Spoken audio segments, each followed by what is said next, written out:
Los falsos positivos, impunidad rampante. La crónica de antiquísima aparición como forma literaria ha venido variando en cuanto a la manera como se cuenta el hecho. Como género híbrido se denomina actualmente, ya que aprovecha el método de la historia, la sociología, el derecho, entre otros, en un sutil entramado que en algunos autores pareciera ficción. La crónica se hace un hecho literario cuando, fiel a los hechos reales que narra, le adiciona las herramientas estructurales que la hacen literatura. En Colombia, la crónica judicial tiene dos nombres fundacionales: José Joaquín Jiménez, conocido más como Jiménez, y Felipe González Toledo, quienes a mediados del siglo XX publicaron en El Tiempo, El Espectador y otros periódicos sus crónicas de la Bogotá en transformación urbana y social hasta los sucesos del 9 de abril de 1948. Contaron sucesos de criminales, los conocieron y los trataron para desentrañar la oscura realidad de estos seres al margen de la ley. En esta medida se puede decir que la crónica judicial le debe mucho a su método. Cabe recordar que Felipe Toledo fue el reportero que logró la identificación de Juan Roa Sierra, hasta hoy considerado el magnicidio de Jorge Eliezer Gaitán. Por esta razón es que los traigo para hablar del libro de Jaime Jurado, Jaguar y el falso positivo. Durante el primer mandato de Álvaro Uribe Vélez y siendo su ministro de Defensa Juan Manuel Santos, desde las altas esferas del poder militar y policial se aprobó un estímulo a sus miembros que consistía en una remuneración económica por cada guerrillero muerto. Esto se desbordó en una avidez por reclamar las recompensas de civiles muertos, casi siempre jóvenes que hacían pasar por guerrilleros pertenecientes principalmente a la guerrilla de las FARC. Casi todas las brigadas del país cuentan con numerosos muertos por este método. Uno de los casos más sonados es el de los jóvenes de Soacha que en 2008 aparecieron ajusticiados en Cimitarra, Santander y Ocaña Norte de Santander. La búsqueda infatigable de sus madres dio como resultado que en 2011 se empezaran a dar las primeras condenas de generales, tenientes mayores, etc., implicados en el caso y por mencionar solo uno.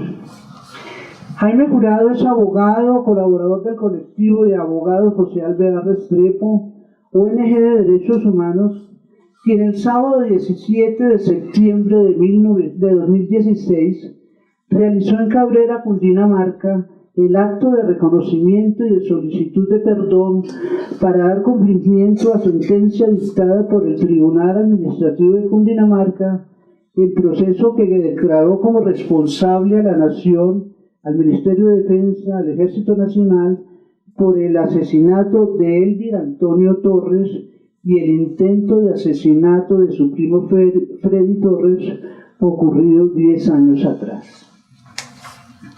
En su crónica leemos: en agosto de 2008 Colombia es sacudida por un escándalo de grandes proporciones. La prensa reporta el descubrimiento de fosas comunes en la ciudad de Ocaña, cuerpos de 19 jóvenes de barrios populares que habían sido reportados como desaparecidos en Soacha a cientos de kilómetros en enero del mismo año. Abro comillas. Esto es Jaime.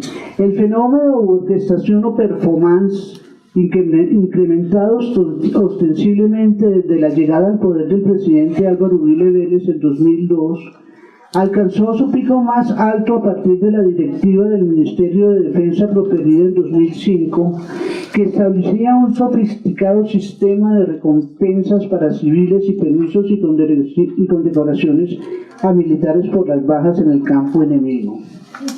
Así, caldeados los ánimos con los eufemismos de la guerra para llamar un muerto bueno y un muerto malo, y operando ciertos rudimentos lógicos para sancionar la expectativa de los embates, se empezó a hablar de estos botines como falsos positivos.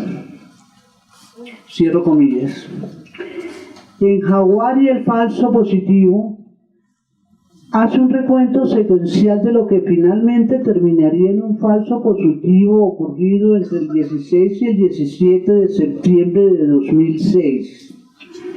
En un municipio de la región de Sumapaz son contactados los primos Torres por un conocido del pueblo, al que llaman el paisa, que hace rato no ven, y otro tipo al que llaman el costeño, y junto con otros los invitan a tomar cerveza y les proponen un secuestro de un hombre rico.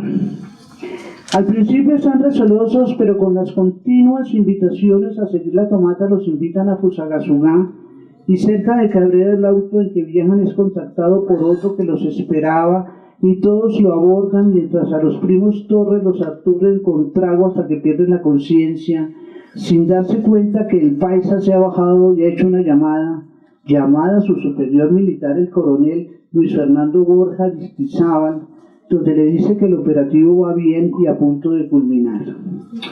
A los jóvenes los pasean por Chinauta, los llevan a Fusagasugá y les llevan a una finca cerca a Pasca, donde los bajan del carro y les entregan unas bolsas de lona con armas, comida y utensilios. Los hombres los obligan a disparar sin los primos entender por qué. Finalmente los dejan solos y al amanecer Freddy se da cuenta de lo que ocurre. Intenta despertar a su primo Elvir Antonio, pero ya es demasiado tarde y logra escapar. Inicia una huida por las montañas, huyendo porque es evidente que lo buscan. Se le pega un perro que lo acompaña y lo llama Jaguar, y será que lo saque a la vida. A su primo lo muestran abatido y miembro de la guerrilla. En Pascal, Freddy hace al personaje el relato de los hechos y se inicia la investigación. Eso es más o menos la anécdota en general. Lo interesante de la crónica es que está escrita con las herramientas literarias de la novela. Jaime Jurado juega con estos recursos que la hacen narrativa. No es simplemente la anécdota, es cómo la cuenta. La huida del sobreviviente Freddy y el encuentro con el perro al que llamó Jaguar como un homenaje al animal sagrado aborigen. La yuxtaposición de planos, la yuxtaposición de voces logra una polifonía que, si bien no le resta contundencia al asunto jurídico, al lector le aporta el acercamiento a uno de los hechos más tristemente célebres ocurridos desde antes del 2002 y que se prolongarían hasta más allá del 2010, la desesperanza de la seguridad democrática y las víctimas que no han sido resarcidas. Bueno, esta es la notica que escribí sobre Jaguar y el perro, y Jaguar y el falso positivo. No sé si quieren hablar primero con Jaime, o presento también a Fernando, y luego hacemos el diálogo entre los tres, ¿sí? Entonces hablemos de Fernando. Fernando Martínez Iriarte, el caso Rusi. Iriarte Martínez. Iriarte Martínez, gracias. El orden de los factores. El fusilamiento de José Raimundo Rusi hasta hoy sigue siendo tema de interpretación. Unos lo consideran víctima del Estado, otros un destacado criminal. Su ajusticiamiento ocurrió durante el gobierno de José Hilario López, que estuvo marcado por las enconadas luchas de los artesanos que se oponían al librecambismo por desconocer la actividad de los nacionales con la entrada de mercancías del extranjero. Rusi, abogado, apoyaba la causa de los artesanos y había sido secretario de la Sociedad Democrática. Era un hombre sencillo, con grandes dificultades económicas, oriundo de Villa de Leyva. Hizo sus estudios en el Colegio de San Bartolomé. Se movía en la Bogotá de mediados del siglo XIX en el barrio La Candelaria. Reminiscencias de Santa Fe y Bogotá de José Cordobés Moure es la primera referencia bibliográfica de su vida y ajusticiamiento. La Candelaria de aquellos años era el epicentro de la política nacional. Los acalorados debates entre gólgotas y dacronianos, división del Partido Liberal, unos defendían el libre cambio y los segundos se oponían, eran los artesanos, hacía que cualquier comentario a favor o en contra se regara como polvorín. En 1849 ya se había hecho cotidiano que se acercara al templo de Santo Domingo y esgrimiera sus argumentos que armonizaban con el gobierno de turno, cosa que lo fue haciendo no grato para las familias adineradas. Sin embargo, ocupó por unos meses el cargo de regidor de la ciudad y después juez por un corto tiempo. Como juez, sus acciones favorecieron sin quererlo acusados de crímenes y salvó a delincuentes de ser fusilados. En 1850 se empezaron a dar una serie de robos a gente pudiente, viudas ricas, comerciantes, hijos de españoles, que se supo los perpetraba una banda conocida como la Banda del Molino del Cubo, nombre de la calle donde se escondían. Era miembro de la banda Ignacio Rodríguez, criminal astuto que usaba varios nombres, siendo este el más conocido. Como Rusia afrontaba serios problemas económicos, respondía por su tía enferma y una prima, alquilaba cuartos y sin saberlo le alquiló a Rodríguez y en su casa se prepararon varios robos a cuenta de esta banda. A la banda se sumó Manuel Ferro, el único cerrajero del sector que sacó copia de las llaves de casas y locales comerciales, con lo cual la banda prosperó y lograron asaltar el almacén del español Alsina. Este asalto de ese almacén particular, según la leyenda de Corredor Móvil de Fernando en su libro, en su crónica, fue lo que desbordó ya toda la intriga que se venía tejiendo en torno a Rusia, más que por delincuencia, por su posición política en defensa de los artesanos. El fusilamiento de Rusia se debió al apuñalamiento de Manuel Ferro por un miembro de la banda cuando se enteró que pensaba delatarlos a la policía.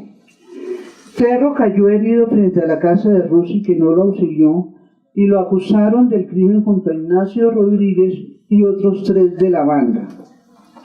El 17 de junio de 1851 fueron fusilados. Rusia hasta el último momento declaró ser inocente. La crónica de Fernando Iriarte rebosa de conocimiento de las circunstancias históricas del caso. Es interesante la manera como describe la arquitectura de la época, ubica los espacios, crea una trama ágil utilizando varios narradores. El narrador omnisciente Tarcisio Gramonte, el cronista y otras voces que van organizando el corpus narrativo que no se sujeta a la tradicional definición en cuanto Fernando Iriarte rompe la cronología en un vaiviene temporal muy personal. Como buen cronista sabe que su oficio es el de buscador de contextos, de las causas de los hechos, y en el caso Rusi lo logra con destreza derivada de su voluntad de escritor de género negro, que refleja en novelas como Buscando a Nassim, El ojo y la culpa y Mata, Mata, Matallana, crónica del famoso abogado nepomuceno Buenaventura Matallana, muy reconocido, muy recordado por los crímenes que cometió.